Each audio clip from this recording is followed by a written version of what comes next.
Hey everyone, I want to give a quick example of this floating face thing that I saw an image come down Twitter, and I thought it was a perfect example of this. It was a drawing of Wonder Woman, right? And so I traced it, and if you just look at this here, here's just what I want to show you. So if you think, this is kind of one of the problems when we don't think in three-dimensional space of kind of what happens to our images.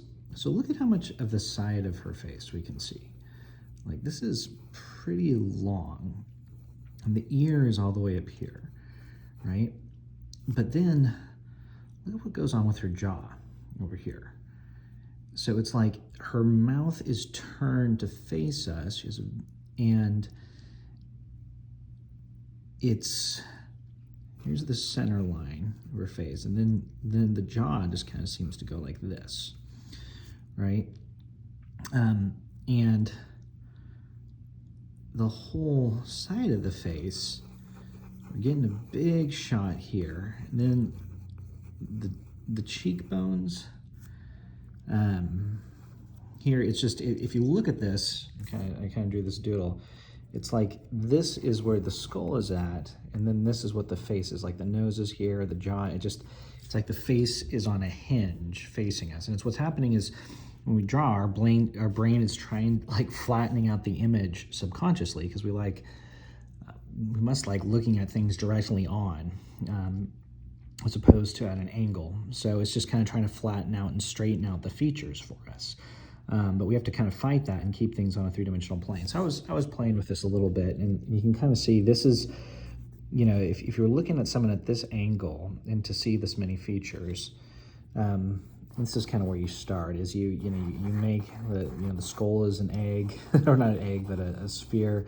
The ear is a sphere, and then you kind of build the structure of the jaw off of that, which is like a modified square.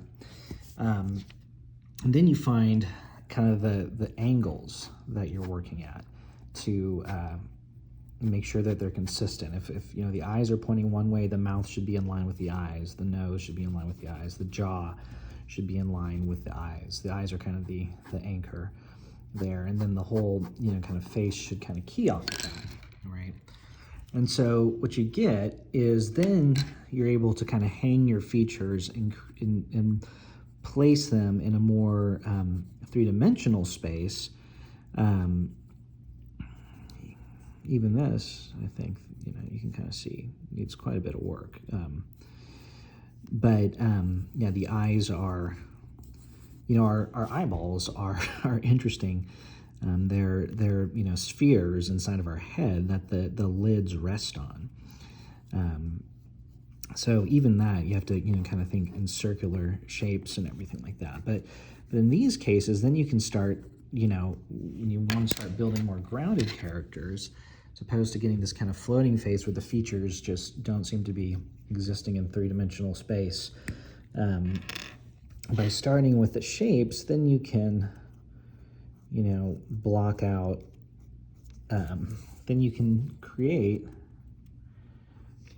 stuff that at least, this is not a good drawing by any means, but at least it can, it registers for us, and we can start making that decision for ourselves. Is this a beautiful face? Is this is this a handsome face? How, because so much about beauty and so much about beauty is how features relate to each other, not just like, lips and eyes independent of the rest of the face. So yeah, so this is an interesting exercise to do. But yeah, the floating face thing is something I've just seen a lot of lately, and I think it's one of those things that, as artists, or as illustrators, or whatever we want to call ourselves, it's very important to notice those areas where we are kind of falling down or not standing up to the quality that we want.